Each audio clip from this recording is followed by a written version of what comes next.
हमारी संस्कृति, हमारे संस्कार सदा रहें हमारे साथ। सब्सक्राइब करें तिलक। माता, आप ऐसी बात क्यों कहती हैं? आपके जाने के पश्चात मैं अकेला रह जाऊंगा। इतने सारे उत्तरदायित्व को उठाकर चलते चलते जब मैं थक जाऊंगा तो किसकी गोद में बैठकर थोड़ा सा विश्राम कर सकूंगा? ये माया मोह की बात है राम, तुम्हारे मुंह से अच्छी नहीं लगती।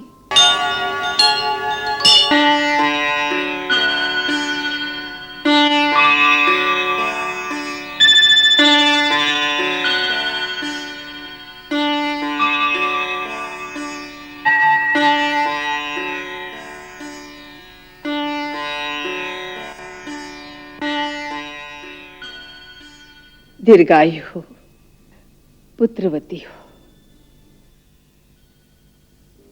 लो भगवान का चरणामृत।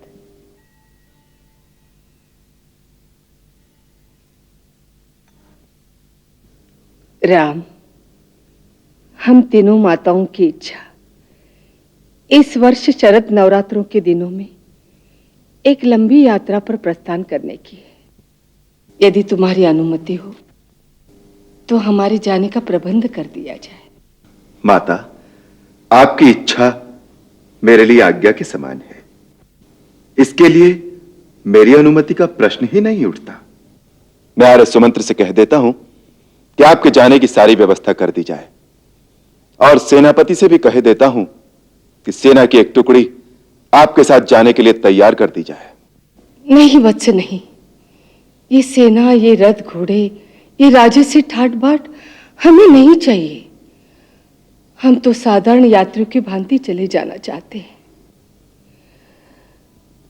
यदि स्वर्गीय महाराज जीवित होते तो कुल की परंपरा के अनुसार हम वानप्रस्थी होकर वनों में चले जाते।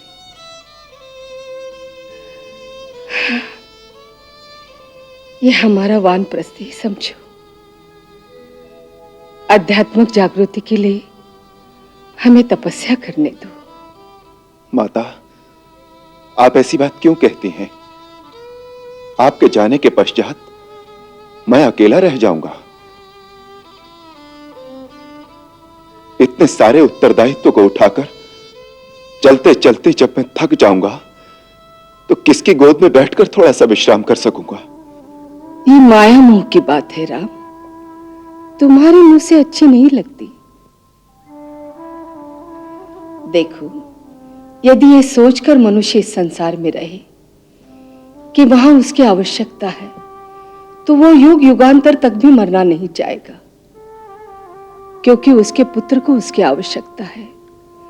कल पुत्र के पुत्र को उसकी आवश्यकता होगी, फिर व्यापार को उसकी आवश्यकता होगी, फिर राज्य को, समाज को, यहां तक कि वो ये सोचने लग जाएगा कि मेरे बिना आकाश में धरती कैसे स्थिर रहेगी। इसी प्रकार वो अपनी आवश्यकताओं के जाल स्वयं बुनता चला जाएगा।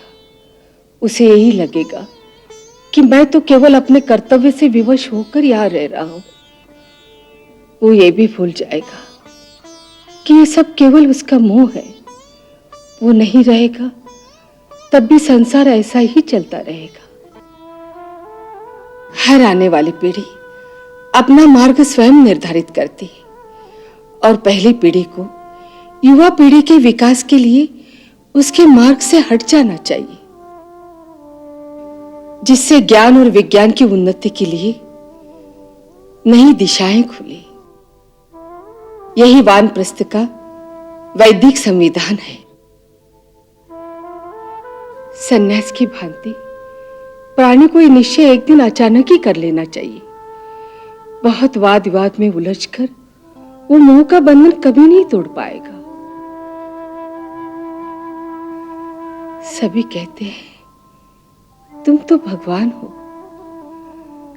तुम्हें ये मोह ममता की बातें मुझे नहीं समझानी चाहिए। माता, पिताश्री सच कहा करते थे।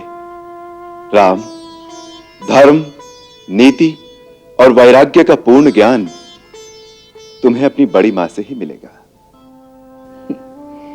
और मुझसे कहा करते थे कि तुम राम की मां हो ना, इसलिए ऐसा सोच सकती हो।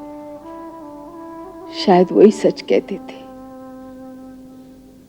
उनसे गौतम ऋषि ने एक बार कहा था कि राजा, तुम्हारे घर स्वयं भगवान अवतार लेंगे और मेरी अहिल्या का उद्धार करेंगे। तब से मैं इसी संशय में रहती हूं कि तुम भगवान हो या मेरे पुत्र राम। मैं कौन हूं ये तर्क का विषय नहीं है, परंतु मैं इतना अवश्य जानता हूं, यदि मां का आशीर्वाद हो तो पुत्र भगवान भी बन सकता है।